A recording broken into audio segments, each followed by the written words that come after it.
Ils allaient tuer un héros au pas d'une balle, pas lors d'une fusillade sur une route sombre. Non, c'était clinique, froid, une aiguille propre dans une cage d'acier, cachée sous le bourdonnement des néons. Vega, autrefois l'un des chiens les plus décorés de la police de Dallas, tremblait désormais derrière les barreaux métalliques d'un centre de contrôle des animaux d'une petite ville de Géorgie. Il lui restait 3 minutes. Le docteur Abigail Porter vérifia à nouveau le dosage dans la seringue. Ses mains étaient fermes, mais son visage était crispé. De l'autre côté des barreaux, Vega ne détournait pas le regard. Il n'aboyait pas, ne grognait pas, il fixait simplement l'aiguille d'un regard entendu et intelligent, comme s'il comprenait tout ce qui allait se passer. « Shérif Tom Bennett, dit Abigail, la voix lourde de regret, c'est le protocole. Il a été retrouvé avec un enfant blessé, du sang sur le museau, pas de puce électronique, pas de plaque d'identification. Il ne ressemble pas à un chien errant. » Frank Mitchell se tenait près de la porte, appuyé sur une canne en noyer. 64 ans, marine à la retraite et ancien maître chien, la mâchoire serrée. « Vous faites une erreur, dit-il. Ce chien ne l'a pas attaqué, il essayait de l'aider. » Margaret Winters, les bras croisés, ricanait. « J'ai vu ce que j'ai vu. » Cette bête se tenait au-dessus de cette pauvre Anderson, la tête en sang. Elle grognait. Frank lui lança un regard noir. Les chiens ne grognent pas après un sauvetage. Il la protégeait, il ne la menaçait pas. Le silence se fit plus intense dans la pièce. Dehors, l'horloge murale sonnait, 1 minute, 30 secondes. Dans la cage, Vega gémissait au pas comme un chien effrayé. Non, c'était plus profond. Il se souvenait, l'eau froide qui montait, la petite main qui agrippait sa fourrure, la voix de la fille qui murmurait, « S'il te plaît, ne me quitte pas. » Oakidge, en Géorgie, n'était pas le genre de ville à faire la une des journaux nationaux. Niché au pied des collines, avec ses 4812 habitants, c'était l'endroit où le maire connaissait le nom de votre chien et où les meilleurs biscuits provenaient de la station-service. Oakidge était connu uniquement pour sa carrière abandonnée et son ancien système de drainage, vestige de l'initiative de lutte contre les inondations des années 1950. On racontait des histoires sur les tunnels creusés sous la ville, mais personne n'y pensait vraiment jusqu'à aujourd'hui. 3 mois avant d'être enfermé, Vega n'était plus Vega. Il était l'agent canin Vega, insigne K97 de la police de Dallas, associé au capitaine Richard Harris. Vega avait traqué des barons de la drogue, détecté des explosifs dans des écoles et même sauvé un garçon disparu d'une zone d'incendie. Son palmarès était impeccable, saisie de drogue, sauvetage de personnes disparues, une Silver Star pour son courage canin. Des photos prises au commissariat de Dallas montraient un fier berger allemand debout aux côtés de son maître, la langue tirée, les oreilles dressées, une confiance débordante. Puis vint l'effondrement de l'entrepôt. Il nettoyait un repère de drogue présumé lorsque Vega se mit à aboyer sauvagement, tournant autour d'une colonne de soutien principale. Harris hésita, Vega non. Il se jeta sur lui, forçant son maître à reculer quelques secondes avant l'effondrement du toit. Vega sauva la vie de son partenaire, mais ne s'en sortit pas indemne, une dalle de béton lui broya la patte arrière droite. Il a survécu, mais les lésions nerveuses étaient permanentes juste assez pour qu'il échoue à l'examen de recertification du chien. 2 mois plus tard, il était licencié au pas de retraite honorable, pas de cérémonie, pas de défilé, pas de famille. Son maître, contraint par le règlement de l'appartement, ne pouvait pas le garder, alors Vega a été réaffecté dans une unité de transport d'un refuge à but non lucratif sauf qu'il n'a jamais dépassé Oakidge. Frank Mitchell menait une vie tranquille, café du matin, promenade tranquille dans Mapleton Park. Sa jambe blessée lui faisait encore mal sous la pluie, mais le rythme de vie de la petite ville lui convenait parfaitement. C'est là qu'il aperçut pour la première fois le chien endormi sous le vieux kiosque du parc, sale, maigre, mais alerte. Il n'y avait aucun doute, ses yeux, cette posture. C'était un chien dressé. « Bonjour, soldat », dit Frank en soulevant sa casquette. Le chien ne s'approcha pas, il observa simplement, évaluant, respectant la distance. De l'autre côté de la ville, Lily Anderson, 7 ans, était obsédé par les égouts pluviaux. Sa mère, Rebecca, faisait des doubles gardes à l'hôpital local, alors Lily restait chez Madame Peterson, une charmante septuagénaire qui faisait la sieste presque tous les après-midi. Lily s'en fichait. Elle avait son sac à dos rose, ses bateaux-feuilles et tout un réseau de canaux en béton pour les faire naviguer. Sous les pluies d'été, les ravins asséchés se transformaient en rivières, et Lily les occupait tous.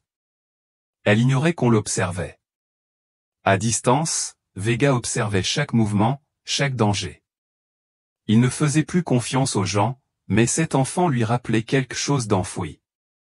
Elle n'était ni bruyante ni imprudente.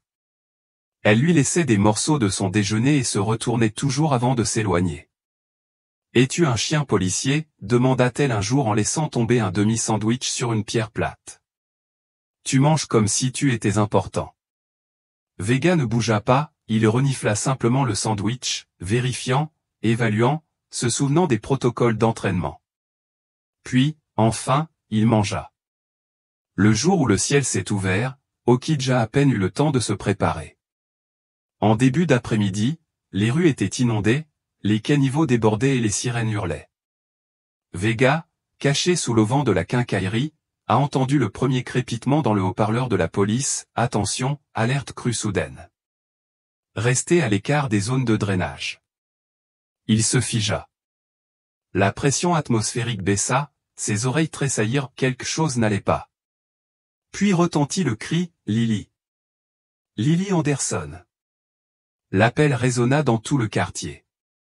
Vega le reconnut instantanément, panique, détresse, urgence humaine.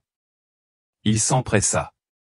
Sa patte arrière traînait légèrement, mais son allure était régulière et concentrée. Au bord du canal, une clôture s'était effondrée, l'eau s'abattant en contrebas. Accrochée à une échelle rouillée, Lily avait perdu une chaussure, son sac à dos disparu, le torrent à quelques centimètres sous ses pieds. « À l'aide !» cria-t-elle. « Quelqu'un, s'il vous plaît. » Vega évalua la situation en soldat qu'il était, vitesse dangereuse, voie de secours instable, humain conscient mais en hypothermie, risque croissant. Il lança 3 brefs hurlements, marqua une pause, puis répéta le signal de détresse officiel du chien, un appel à l'aide. Personne ne vint. Il descendit la pente glissante, s'appuyant sur sa volonté et sa mémoire musculaire. Il atteignit l'échelle et pressa son corps contre le sien. Elle gémit, mais ne s'écarta pas. « C'est toi » murmura-t-elle. Pendant 20 minutes entières, ils restèrent ainsi, ses doigts agrippant la fourrure de son cou, son corps la protégeant du torrent glacé. Lorsque l'eau monta, il la poussa à gravir l'échelle, encourageant chaque pas tremblant. Ils atteignirent enfin le sommet, mais la pluie continuait de tomber et les routes étaient désertes. L'inondation n'était pas terminée, alors Vega la conduisit dans le tunnel. De retour au chenil, Vega ferma les yeux, non pas par peur, mais par fatigue. Fatigué de se battre pour des gens qui avaient déjà décidé qu'il était coupable. 30 secondes plus tard, le docteur Porter déverrouilla le portail. Frank s'avança. « Abigail, attends, s'il te plaît. » Elle se figea. « Je connais ce regard, » dit Frank en désignant les yeux de Vega. « Ce n'est pas un tueur, c'est un soldat qui attend des ordres. » Au fond de lui, Vega attendait lui aussi que quelqu'un, n'importe qui, se souvienne de qui il était. Frank Mitchell n'avait pas eu l'intention de claquer la porte du bureau du shérif, mais à son âge, la subtilité n'était plus une priorité. Le shérif Tom Bennett leva les yeux de son bureau, les sourcils haussés. « J'ai besoin que tu annules cet ordre d'euthanasie, » dit Frank, la voix calme mais sa canne frappant le sol comme un marteau. « Frank, » soupira Bennett, « tu sais que je ne peux pas faire ça. Le rapport dit que l'enfant a été blessé, le chien n'était pas marqué et était couvert de sang. » « Elle a un nom, » interrompit Frank. « Elle s'appelle Lily Anderson, et le chien aussi.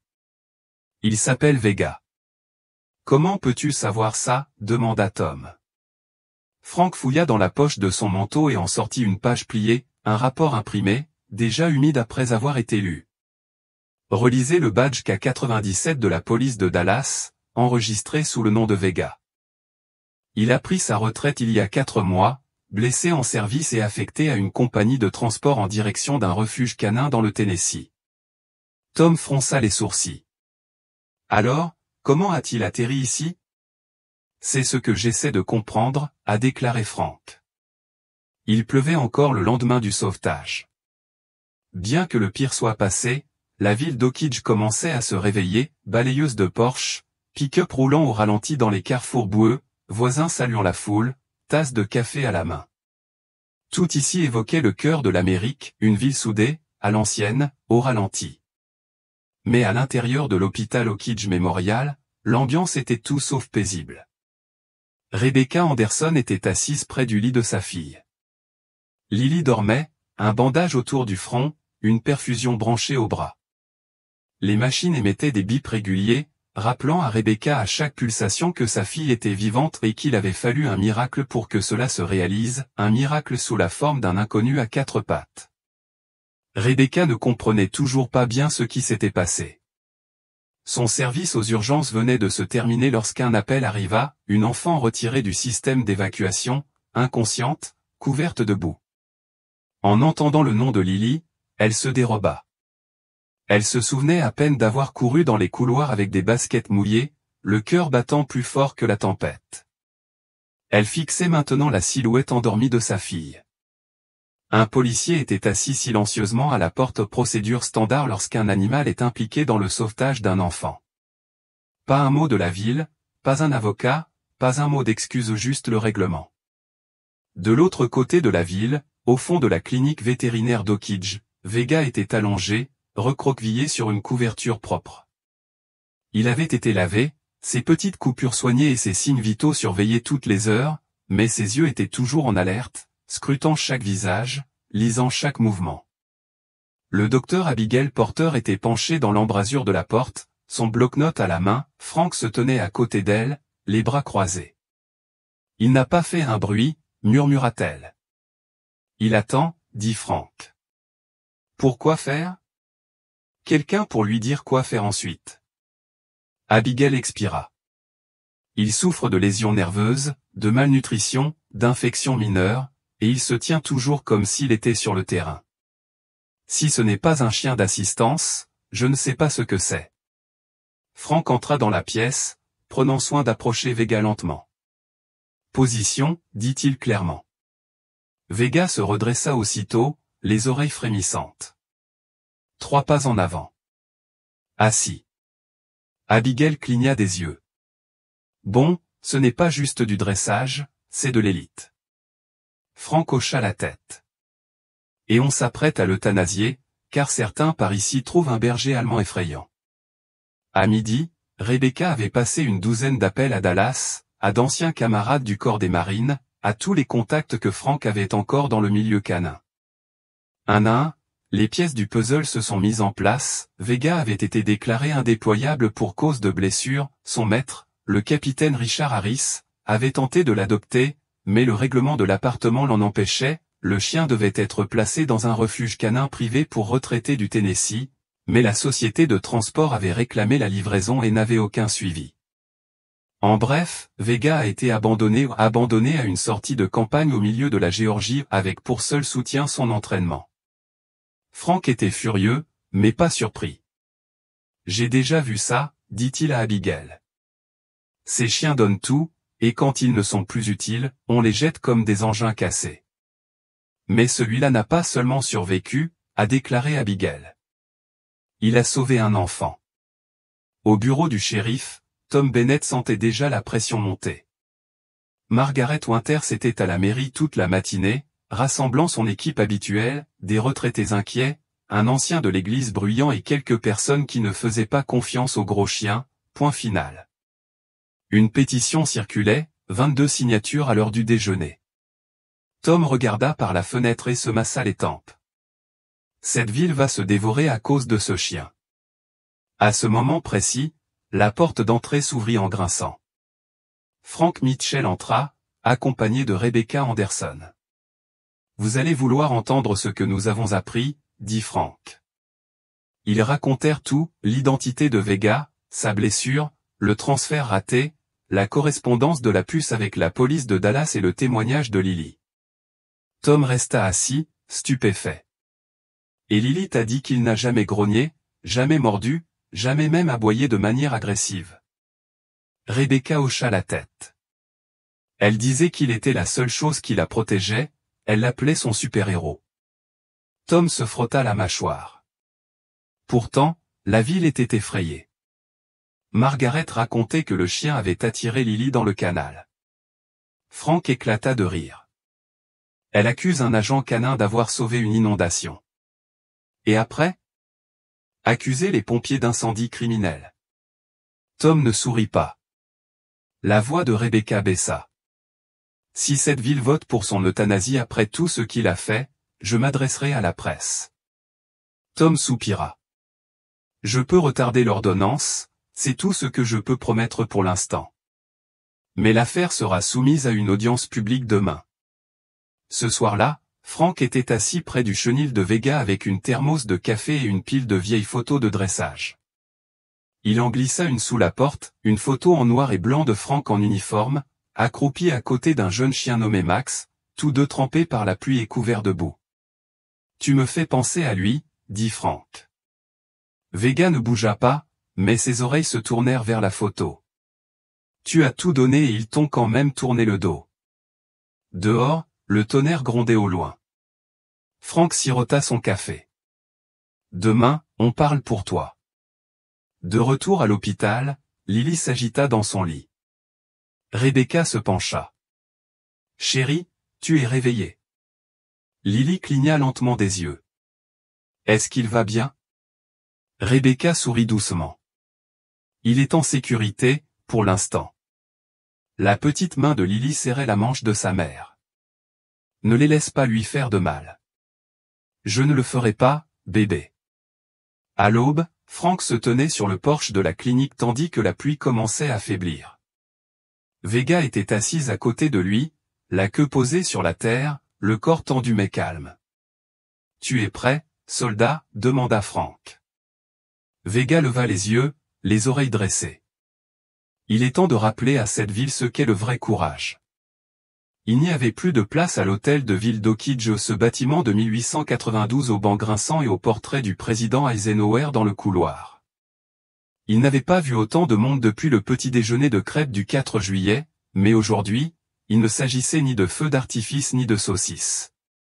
Aujourd'hui, il s'agissait de Vega, le chien que la moitié de la ville qualifiait de héros, tandis que l'autre moitié le qualifiait de menace. Frank Mitchell se tenait au premier rang, la main posée sur sa canne, Vega, calmement assis à ses côtés, parfaitement calé. Le berger allemand était désormais propre, son pelage brossé, des bandages recouvrant les plus grosses coupures causées par l'inondation. Sa posture était d'une précision militaire, ses yeux scrutant la pièce non pas avec peur, mais avec la même vigilance que Frank avait observée dans une centaine de zones de combat. De l'autre côté de l'allée, Margaret Winters plissa les yeux comme si elle regardait une arme chargée. Elle n'a rien à faire ici, murmura-t-elle à quelqu'un derrière elle. Elle ne devrait même pas être dans le bâtiment. Le shérif Tom Bennett se tenait près de l'estrade du conseil, les bras croisés, sans rien dire. Le maire Wilson s'éclaircit la gorge et remua des papiers devant le micro. Cette séance extraordinaire du conseil municipal d'Oakidge est désormais ouverte, commença-t-il, la voix crispée par l'embarras. L'affaire à l'ordre du jour concerne un chien retrouvé lors de la crue soudaine de la semaine dernière. Des allégations ont été formulées concernant le comportement du chien et son danger potentiel pour la sécurité publique. Aujourd'hui, nous entendrons les déclarations des deux parties. Frank sentit Vega déplacer légèrement son poids et lui donna une légère caresse derrière l'oreille. Le chien ne changea pas de posture. « Ça va, soldat » murmura Frank. Vega ne bougea pas, il attendit.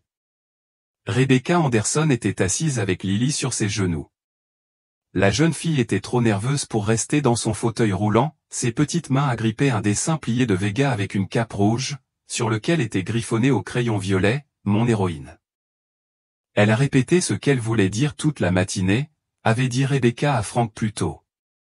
Mais je lui ai dit qu'elle n'était pas obligée. Si elle a trop peur, elle ne le sera pas. Frank avait répondu, elle connaît la vérité, c'est tout ce dont elle a besoin. Le maire Wilson fit un signe de tête à Margaret Winters. Madame Winters, vous pouvez commencer. Margaret se tenait comme un procureur dans un procès pour meurtre, chaque cheveu sur la tête, des notes de couleur avec des onglets. Mesdames et messieurs, commença-t-elle, je viens à vous non pas avec haine, mais avec inquiétude.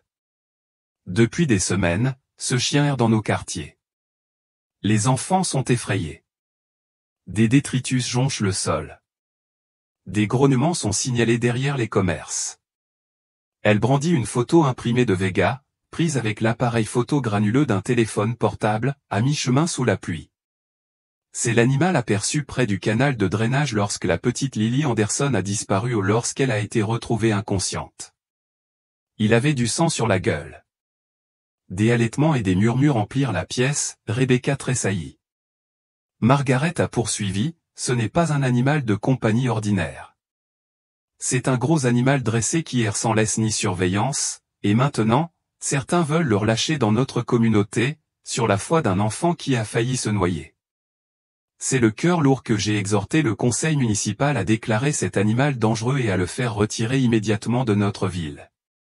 Elle a quitté la pièce sous les applaudissements de sa section. Frank secoua la tête. La politique de petite ville, marmonna-t-il. Le maire Wilson s'éclaircit à nouveau la gorge. Merci, Madame Winters.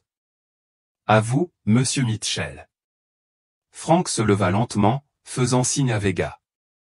Le chien le suivit parfaitement, s'asseyant à côté de Frank tandis qu'il se tournait pour s'adresser à la salle.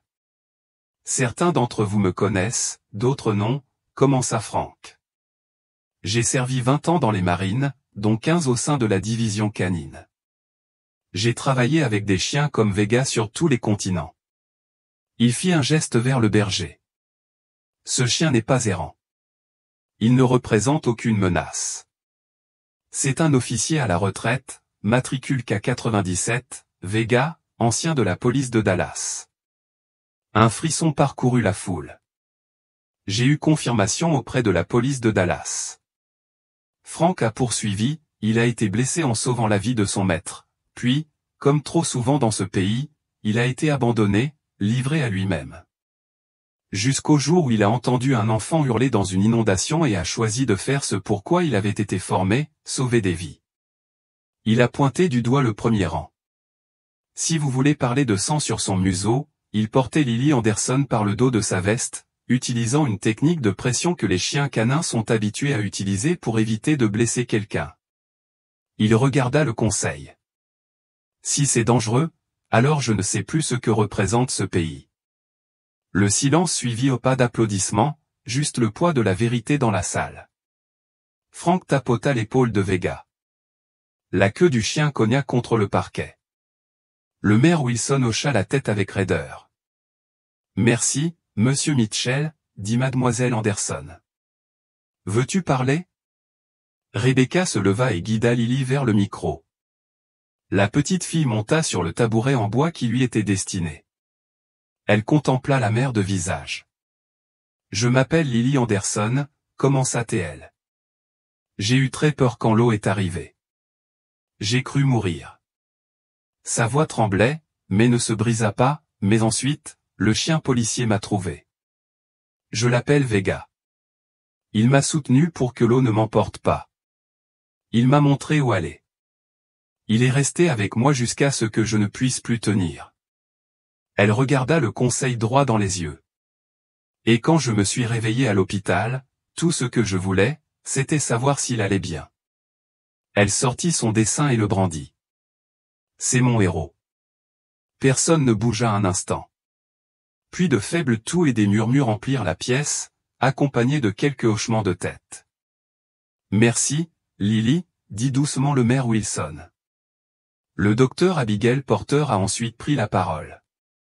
Elle a présenté le dossier médical de Vega, la documentation de sa puce électronique et son avis professionnel. En plus de 20 ans de pratique vétérinaire, je n'ai jamais vu un chien avec une formation de service aussi claire ni une meilleure maîtrise du stress. Il ne montre aucun signe d'agressivité. À mon avis, euthanasier cet animal serait non seulement cruel, mais aussi moralement répréhensible. Le shérif Bennett a confirmé les journaux d'appels officiels et les images de la caméra piéton de la nuit où Vega a sorti Lily du tunnel. Puis est arrivé l'agent Collins, le jeune adjoint qui avait collaboré avec Frank pour retrouver Vega. Son témoignage fut bref mais puissant, j'ai vu des chiens dressés en action. Ce chien a tout fait dans les règles de l'art, même avec une patte blessée et sans maître. Il a exécuté un sauvetage aquatique classique, sans aucun soutien. Ce n'est pas de l'instinct, c'est du service.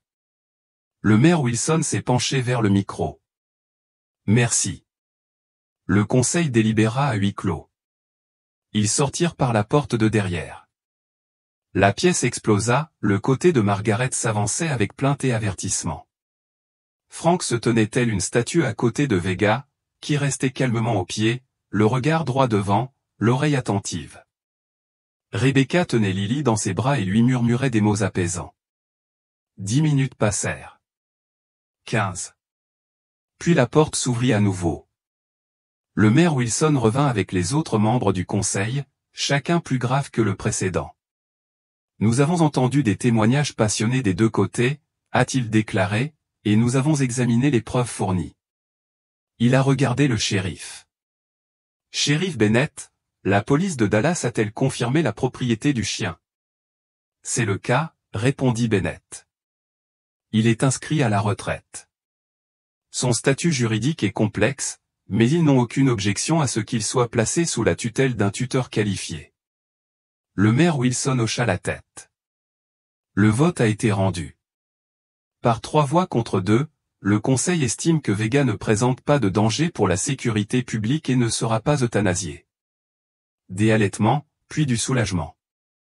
Quelques acclamations. Rebecca laissa échapper un sanglot de joie. Lily afficha un sourire si large qu'on aurait dit que son visage allait se fendre en deux. Frank se tourna vers Vega. Tu as réussi, soldat. Vega leva les yeux vers lui et, pour la première fois devant tout le monde, remua la queue 2 fois. Alors que la foule s'éclipsait, Margaret Winters croisa Frank dans l'allée. Tu crois que c'est fini, murmura-t-elle. Je pense que tu as perdu, répondit Frank, et la peur aussi. Devant le palais de justice, les nuages se dissipèrent enfin. Le soleil ruisselait sur Oakidge, asséchant les trottoirs et faisant scintiller l'herbe. Vega s'avança sans hésiter dans la lumière, et cette fois, toute la ville le reconnut pour ce qu'il était vraiment, ni une menace, ni un chien errant, mais un héros. Les acclamations n'avaient pas encore faibli devant la mairie d'Oakidge que Frank Mitchell réalisait que remporter le vote n'était que le début, des batailles juridiques peut-être, des formalités administratives absolument, des renséures de village assurément. Mais rien de tout cela n'avait d'importance pour l'instant, car Vega, le chien qui n'était autrefois qu'une silhouette ensanglantée dans un égout, rentrait chez lui. Pas dans un chenil, pas dans une cage, un vrai foyer. Rebecca Anderson signa les derniers papiers de garde provisoire dans le bureau du shérif, tandis que Lily s'accrochait fermement au cou de Vega, le visage enfoui dans son épaisse fourrure. « Tu rentres à la maison avec nous » murmura Lily. « Pour toujours. » Vega resta immobile, patient comme toujours, mais sa queue se balançait doucement, trahissant l'émotion qu'il avait gardée enfermée derrière une posture entraînée pendant trop longtemps. Le shérif Bennett a déposé le dossier de Manny sur son bureau. La police de Dallas ne conteste pas son placement, a-t-il déclaré. Ils ont confirmé que le chien avait été retiré de ses fonctions il y a des mois. Une fois l'enquête interne terminée, la pleine propriété vous sera probablement transférée, Madame Anderson. Probablement pas, dit Rebecca fermement. Ça viendra. Elle jeta un coup d'œil à Vega, qui avait maintenant changé de position et s'était légèrement penché dans les bras de Lily. Bennett sourit doucement. Eh bien, il a vraiment bien choisi son nouveau partenaire. Le lendemain après-midi, Vega s'habituait à sa nouvelle vie. Rebecca avait acheté un nouveau panier orthopédique pour chiens, un régime riche en protéines recommandé par le docteur Porter et des jouets à mâcher qui, selon Lily, étaient des outils de dressage de super-héros. Leur modeste maison de style ranch, à la sortie de la ville, semblait soudain plus chaleureuse, plus vivante et plus sûre. Vega s'est imprégné de l'endroit comme s'il y avait toujours vécu. Il connaissait déjà la porte de derrière, les zones sécurisées du porche et la marche qui grinçait dans le couloir, sans qu'on le lui montre. Rebecca l'observait depuis la cuisine tandis qu'elle préparait un plat de macaroni au fromage. Sa fille, assise en tailleur dans le salon, nourrissait Vega de petits morceaux de poulet sous la table. « Tu sais, » dit Rebecca à voix haute, « tu n'es pas censé mendier. » Vega ne la regarda pas, mais il poussa la main de Lily vers son assiette. « Maman, » dit Lily, impassible, « c'est un policier. Il ne mendie pas. Il enquête sur le poulet. » Rebecca éclata de rire, le son la surprit elle-même. Cela faisait longtemps qu'elle n'avait pas ri comme ça. Au cours de la semaine suivante, Oakidge se transforma. La pluie cessa. Les jours se réchauffèrent et le récit de la ville commença à changer. Vega n'était plus le dangereux chien errant, mais le chien héros de Dallas. À l'épicerie, Frank entendit deux hommes d'un certain âge discuter du dossier de puce électronique de Vega et de son historique de service comme de statistiques sportives. Au restaurant, quelqu'un afficha une copie imprimée de la décision du conseil municipal sous le titre « Le jour où Oakidge a fait ce qu'il fallait ». Et au parc, Vega devint une célébrité discrète. Les enfants lui saluèrent de loin. Les adultes chuchotèrent à propos de sa discipline, mais Vega ne se laissa pas séduire. Il resta près de Lily, toujours à l'affût, toujours sur le qui-vive. Les vieilles habitudes ont la vie dure. Frank venait souvent la voir, parfois simplement pour s'asseoir sur le porche et boire un café avec Vega à ses pieds, d'autres fois pour aider Rebecca à comprendre les commandements que Vega avait autrefois suivis. Il connaît plus de 60 indices vocaux, expliqua Frank un matin. Mais ce n'est pas une question de mots. C'est une question de ton, d'intention, de contact visuel. Rebecca écoutait attentivement. Elle n'était pas dresseuse de chiens, mais infirmière aux urgences, efficace sous pression, réactive et intuitive. « Tout ira bien pour vous deux, » dit Frank. « Il te fait déjà confiance. » Elle hésita. « J'ai peur de ne pas en faire assez pour lui. » Frank baissa les yeux vers Vega allongée à côté de Lily dans l'herbe, sa queue se balançant doucement d'avant en arrière. « Tu l'as déjà fait. » Mais tout le monde n'a pas tourné la page. Margaret Winters, toujours aussi tenace, a commencé à faire circuler une deuxième pétition, demandant cette fois une nouvelle ordonnance municipale interdisant aux animaux des forces de l'ordre à la retraite d'être gardés dans des maisons d'habitation. Elle essaie d'écrire une loi contre un chien, dit Frank en secouant la tête. Bennett n'était pas surpris. Certaines personnes refusent d'admettre leur tort, Frank. Elles en rajoutent, même contre le bon sens ou le témoignage d'une petite fille. Mais je vais vous dire une chose, ajouta le shérif, si vous mettez ce chien en laisse avec un gilet portant l'inscription « Chien à la retraite ne pas caresser », les gens vous laisseront tranquille. C'est ce qu'ils firent. Rebecca en commanda un en ligne, bleu marine avec des lettres majuscules blanches. En dessous, en plus petit, le service à la communauté n'expire jamais. Lily ajouta une cape rouge pour faire bonne mesure. 3 semaines après l'audience, Frank invita Rebecca et Lily à dîner chez lui. Il fit griller des hamburgers dans le jardin, les retournant avec le même soin qu'autrefois pour manipuler des cartes classées secrètes en Irak. Vega était allongée sous la table de pique-nique, calme mais vigilante. « J'ai réfléchi, » dit Frank en mangeant une bouchée de salade de pommes de terre, à donner à Vega quelque chose de permanent. Rebecca haussa un sourcil. « Il a déjà une maison. » « Non, » dit-il, « je veux dire quelque chose d'officiel, de public. » Il lui tendit un dépliant, « Journée communautaire d'Oakidge, hommage aux héros locaux, avec notamment une reconnaissance pour l'agent K9 Vega. »« Tu l'as blanchi, » dit Rebecca. « Tu l'as mis en sécurité. Tu crois vraiment que la ville est prête à le proclamer héros ?» Frank hocha la tête. Ils l'ont vu sortir cette fille d'un égout pluvial. Ce n'était pas seulement un sauvetage. C'était une rédemption pour lui dans cette ville. Lily était déjà à mi-chemin du dessin d'un nouveau panneau, Vega VRI héros, VRI BON garçon. Le jour de l'événement arriva sous un ciel bleu et une météo idéale. Main Street était bloquée. Les enfants couraient partout avec des ballons. L'orchestre du lycée jouait des reprises de rock classique, légèrement fausses, et un stand de hot-dog affichait une clientèle régulière.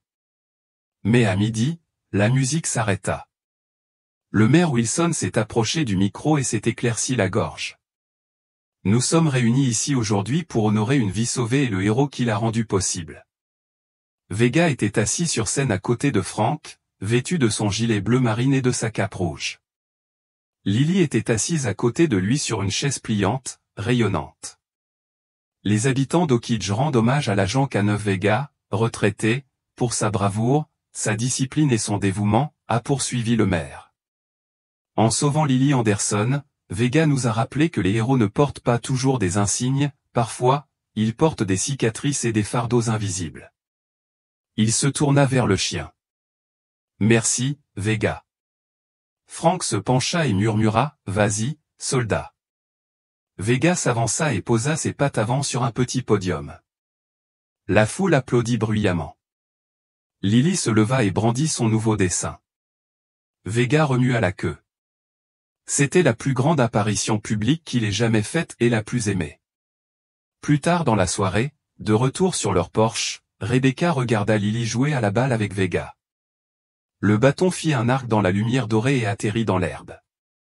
Vega bondit en avant, toujours en privilégiant sa jambe droite, mais plus vite qu'il ne l'avait fait depuis des semaines. Tu as déjà pensé, dit Rebecca, à quel point tout cela était fou. Frank hocha la tête. Il y a quelques mois, c'était un matricule oublié, maintenant, il fait partie de la famille. Rebecca regarda la cour. Tu crois qu'il s'en souvient? Frank regarda Vega debout dans le soleil couchant, le bâton fièrement entre ses mâchoires. Il se souvient de tout, dit Frank. Le bon comme le mauvais. Mais les chiens ne vivent pas dans le passé, ils vivent dans la loyauté. Il termina son café. Vega n'avait pas seulement sauvé Lily, il avait donné à cette ville une chance de devenir meilleure. Cette nuit-là, dans cette maison de cette rue tranquille d'Oakidge, Vega se blottit près du lit de Lily. La cape rouge était accrochée au mur. Le gilet était posé près de la porte. Le passé, chargé de traumatismes, de blessures et de trahisons, reposait enfin. Car pour la première fois depuis des mois, Vega dormait sans une oreille ouverte. Il était chez lui.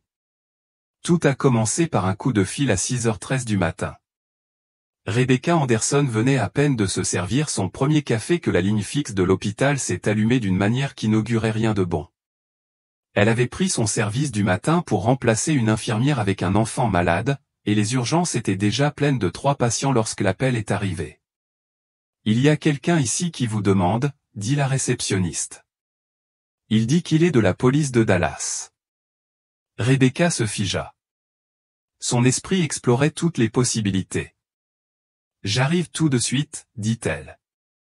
Lorsqu'elle entra dans le hall, l'homme qui l'attendait était incontestablement un agent des forces de l'ordre, la fin de la trentaine, le regard perçant, une posture qui donnait l'impression qu'il portait encore un badge même en civil. Il se leva et lui tendit la main. Capitaine Richard Harris, écarquilla-t-elle les yeux. Vous êtes l'agent de Vega. Je l'étais, dit-il, jusqu'à ce que je ne puisse plus. De retour à la maison, Vega avait déjà terminé sa vérification matinale du périmètre. C'est ainsi que Frank l'appelait la routine du chien qui consistait à longer la clôture, renifler les poteaux des boîtes aux lettres et inspecter le porche comme si quelqu'un avait posé des explosifs pendant la nuit. Ce n'était pas de la nervosité, c'était une habitude bien ancrée, de celle dont on ne se défait jamais vraiment, même sous le soleil de banlieue.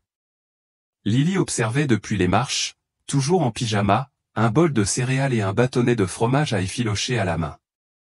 Maman dit que je ne peux pas manger de bonbons au petit déjeuner, lui dit-elle, mais elle n'a jamais parlé de fromage à effilocher. Vega s'arrêta au bout de la cour, se retourna et revint vers elle en trottant. Il ne la supplia pas, il ne la suppliait jamais, mais il s'assit à quelques pas et observa le fromage avec un intérêt discret. Tu es très professionnel, dit Lily d'un ton approbateur, en déchirant un morceau. Le meilleur partenaire que j'ai jamais eu, dit-il en prenant doucement le morceau. Quelques minutes plus tard, Frank arriva dans l'allée avec une boîte de biscuits. Et 2 tasses de café. Bonjour, patron, salua-t-il Lily. Je me suis promu moi-même, a-t-elle répondu. Maintenant, Vega travaille pour moi. Franck rit. Ça ne lui pose probablement pas de problème. À l'hôpital, Rebecca et le capitaine Harris étaient assis dans la salle de pause, le café refroidissant intact devant eux. Je ne l'ai découvert qu'il y a quelques semaines, a déclaré Harris. Le service pensait que Vega était parvenu au sanctuaire du Tennessee. Les papiers étaient signés, la compagnie de transport avait même envoyé une photo. Je n'ai pas pensé à remettre cela en question. Rebecca écoutait, les bras croisés, son instinct protecteur s'éveillant. Tu n'as pas pensé à prendre de ses nouvelles? Harris grimaça. J'ai essayé, mais quand la demande d'adoption a été refusée, je me suis dit, eh bien, je ne voulais pas compliquer son adaptation. La voix de Rebecca baissa. Il ne s'est pas installé. Il a été abandonné sur une route de campagne, blessé, seul. Je sais, dit Harris, la voix brisée. Croyez-moi, je n'ai presque pas dormi depuis que je l'ai découvert. Quand la vidéo d'Okidge est devenue virale, je l'ai reconnu instantanément. Tu as fait tout ce chemin pourquoi, le ramener? Harris la regarda droit dans les yeux. Non. Je suis venu le remercier et lui demander si je pouvais le revoir à la maison. Vega dormait sur le tapis du salon lorsque le téléphone de Franck vibra. Il décrocha, écouta quelques instants, puis se leva. Vega, dit-il. Le chien releva aussitôt la tête. Debout, soldat. Quelqu'un arrive, tu devrais peut-être le voir. Dès que Richard Harris sortit du camion et entra dans l'allée des Anderson, Vega se figea.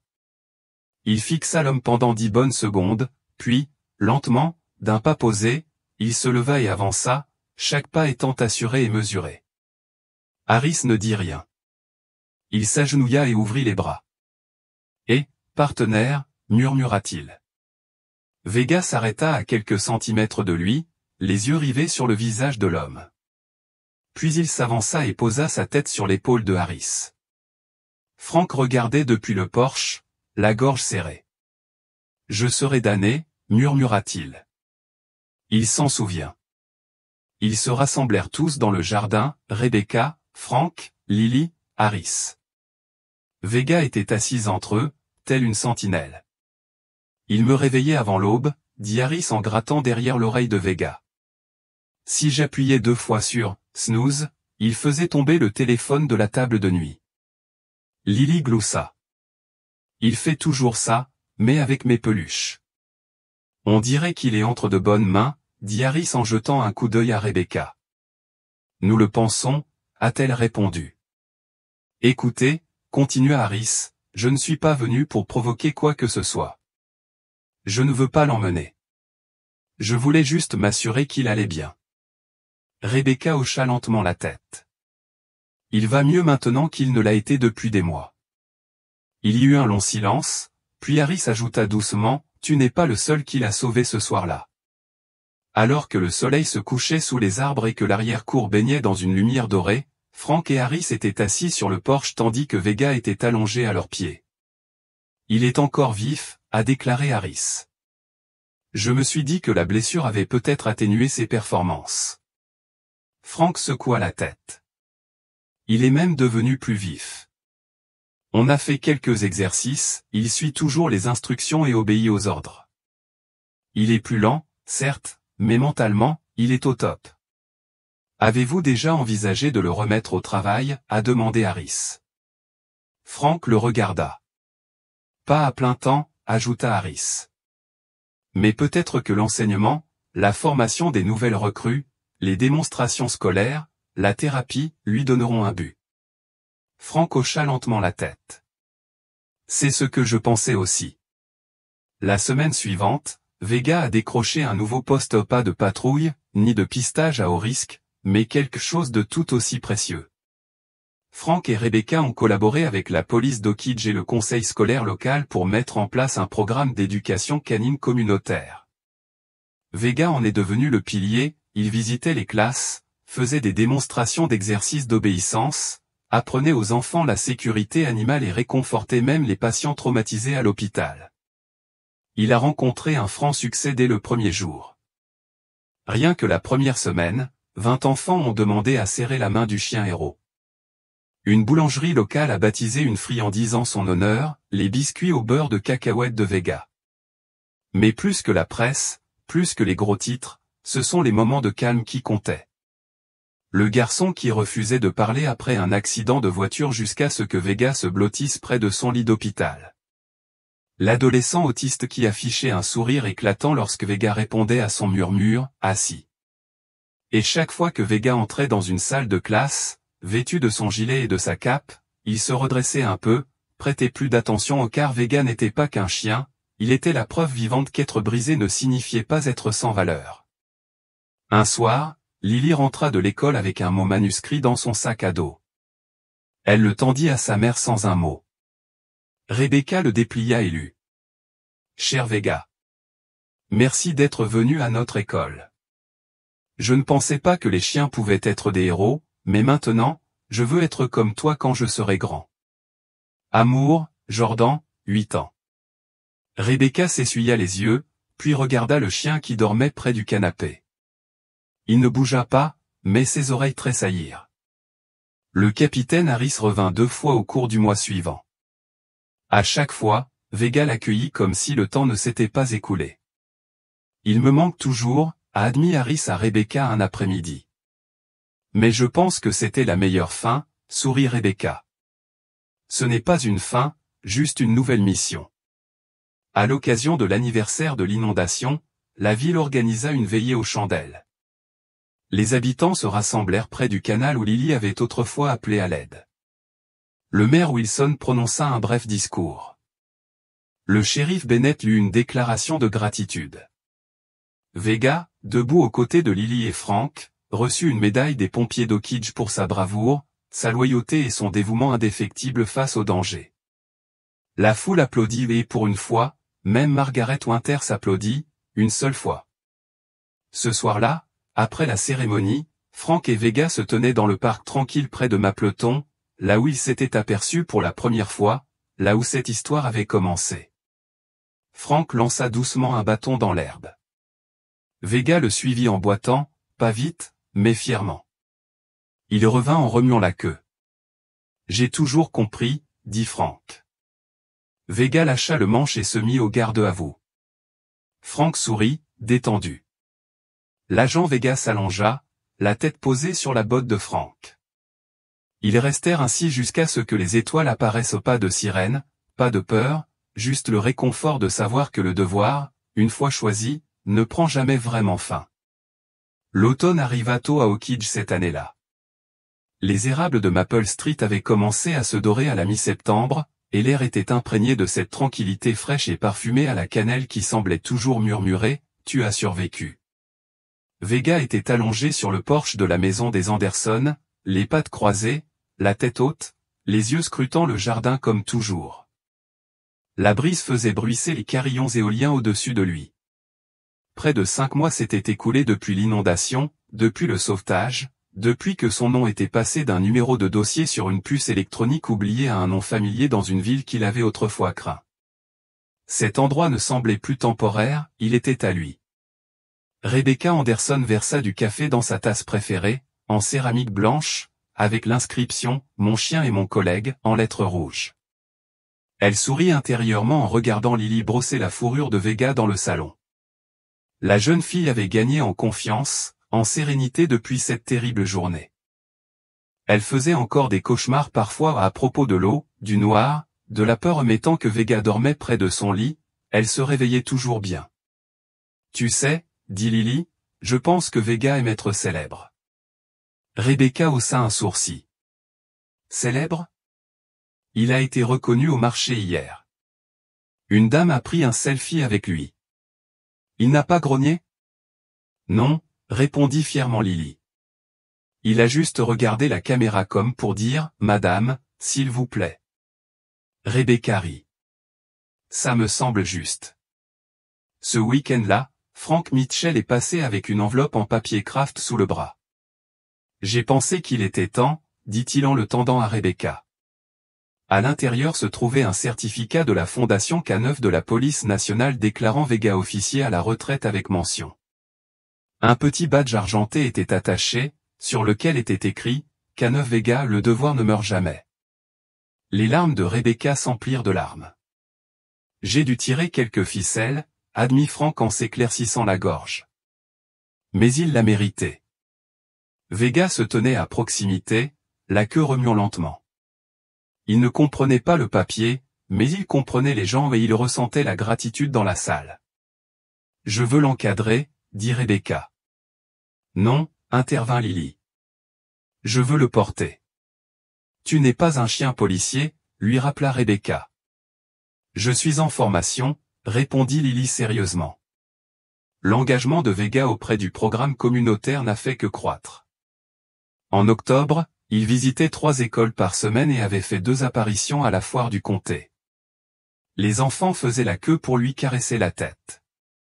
Un artiste local a peint une fresque à son effigie sur le côté de la bibliothèque. Cap rouge, gilet bleu marine, yeux nobles, en dessous, on pouvait lire, plus qu'un chien, un gardien. Et pourtant, malgré toute cette reconnaissance, Vega restait humble. Il ne courait jamais après les écureuils, n'aboyait jamais sur le camion postal, ne se laissait jamais distraire par Lily qui courait devant lui au parc. Il était toujours de service, simplement dans un uniforme différent. Un samedi matin, le capitaine Richard Harris revint. Il apporta de vieilles photos de Vega, tout jeune chiot, tir à la corde au gymnase, longs exercices de pistage sous la chaleur texane, et une photo un peu loufoque où Vega avait volé la chaussette de son maître et refusé de la lui rendre. Lily les disposa sur la table basse comme des reliques sacrées. « Est-ce qu'il a vraiment poursuivi les méchants ?» a-t-elle demandé. « Oh, oui », sourit Harris. Un jour, il a trouvé un type caché sous un tas de foin dans une grange, il s'est assis dessus et a attendu des renforts. Vega émit un léger soupir depuis son coin, comme pour confirmer l'histoire. Rebecca sourit à Harris. « Il se souvient de toi. »« Je pense qu'il sait qu'il a sa place ici maintenant, » dit Harris. « Tu lui as donné quelque chose que même moi je n'aurais pas pu faire, une vie après mon insigne. » Il marqua une pause, puis ajouta, « Vous vous êtes sauvés mutuellement cet automne. » La claudication de Vega s'accentuait, le froid rendait sa vieille blessure douloureuse, et il hésitait parfois avant de monter dans la voiture. Le docteur reporté a dit que c'était prévisible, il vieillit, dit-elle à Rebecca. Il aura besoin de plus de repos, de promenades douces, d'analgésiques les jours de froid. Rebecca acquiesça. Nous ferons tout ce qu'il lui faudra. Lily a également fait des ajustements, des temps de jeu plus courts, plus de brossage, des couvertures supplémentaires le soir. Je ne veux pas qu'il ait mal, murmura-t-elle à sa mère. Il va bien, ma puce, répondit Rebecca. Il nous dit juste qu'il travaille dur depuis longtemps. En novembre, le conseil municipal d'Oakidge a invité Vega à diriger le défilé annuel des récoltes. Franck a confectionné un char personnalisé, des rampes en bois, des feuilles d'automne et une banderole sur laquelle était inscrit « En l'honneur de ceux qui nous protègent, quoi qu'il arrive ». Vega était assis à l'avant, à côté de Lily et Rebecca, portant son gilet et son insigne. Sa cape flottait au vent. Les gens applaudissaient à son passage, les vétérans le saluaient, les enfants criaient son nom. À un moment donné, un homme sortit de la foule avec une canne et cria « J'ai vu ce que tu as fait ce soir-là. Mes petits-enfants habitent dans ce quartier. » Merci, Vega. Le chien se tourna vers lui, les oreilles dressées, puis émit un aboiement bref et digne. La foule redoubla d'acclamations. Thanksgiving s'est déroulé avec des restes de dinde et des anecdotes autour de la table. Franck a raconté à un groupe d'enfants ébahis son séjour en Irak et les chiens qui ont servi à ses côtés. Rebecca a porté un toast à une famille inattendue, et Lily a dessiné à Vega une carte faite main avec un cœur en forme de patte. L'inscription à l'intérieur disait « Tu n'es pas seulement mon héros, tu es ma maison. » L'hiver s'installa lent, calme, paisible. Vega passait la plupart des après-midi à dormir près de la cheminée, battant paresseusement de la queue au passage de quelqu'un. Sa cape rouge était désormais accrochée en permanence au mur au-dessus de son lit. Un soir, Lily s'installa à ses côtés sur le tapis. « Tu es fatigué, murmura-t-elle. Tu peux te reposer maintenant. Tu sais que je vais bien, je suis en sécurité. » Vega releva la tête juste assez pour lui donner un petit coup de coude sur la joue, puis referma les yeux. La première neige tomba le 14 décembre. Elle recouvrit les toits, recouvrit les chênes et recouvrit l'ancien sentier de patrouille de Vega, le long de la clôture. Il ne l'emprunta pas ce matin-là, il se contenta d'observer depuis le porche, les yeux doux, l'oreille encore en éveil. Rebecca s'assit à côté de lui, son café à la main, enveloppé dans une couverture en flanelle. « Tu n'as pas besoin de nous surveiller, dit-elle doucement. » Mais Vega ne bougea pas, car il savait que l'amour ne s'arrête jamais, et le devoir ne s'arrête jamais au pas pour des chiens comme lui, jamais. La veille de Noël, alors que les lumières scintillaient à travers la ville et que les chanteurs de Noël faisaient leur tournée, Lily a placé un bas sur le manteau de la cheminée sur lequel était écrit « Vega, officier, ami, famille ». Il la regardait faire depuis son lit près de la cheminée, la tête posée sur ses pattes croisées. Cette nuit-là, il ne rêva pas de poursuite ni de sirène, mais de tunnels remplis de lumière, de mains chaudes, d'une voix de petite fille le rappelant de l'obscurité. Vega vécut une autre année ou une belle année, pleine d'amour, de siestes sur le porche et de la certitude qu'il comptait. Le moment venu, paisiblement et en douceur, entouré de Frank et Rebecca, il poursuivit sa vie avec la même loyauté, la même stabilité et le même courage. Et lorsque la nouvelle se répandit, la ville d'Oakidge fut en deuil comme si elle avait perdu l'un des siens car c'était le cas. Ils l'enterrèrent sous le grand arbre de Mapleton Park, là où Frank l'avait trouvé pour la première fois. La stèle était simple. VGA 9 officier, héros, aimé au-delà de toute mesure. Parce que certains chiens n'arrêtent jamais de servir. Chaque année, à l'occasion de l'anniversaire de l'inondation, Lily laisse un sandwich à cet endroit, moitié beurre de cacahuète, moitié fromage, et chaque année, toute la ville s'en souvient. Merci de suivre l'histoire de Vega. C'est une histoire de courage, de rédemption et de cette loyauté qui ne tient pas sur un badge, mais qui se cache dans les recoins tranquilles du quotidien. N'hésitez pas à nous faire part de votre avis, croyez-vous que les animaux comme Vega se souviennent de l'amour qu'on leur témoigne? Avez-vous déjà eu un chien ou un animal qui a changé votre vie? Dites-le nous dans les commentaires, et si ce n'est pas encore fait, pensez à vous abonner à Heroes for Animal pour nous aider à continuer à raconter des histoires comme celle de Vega, car les héros sont de toutes formes et de toutes tailles, et certains marchent à quatre pattes.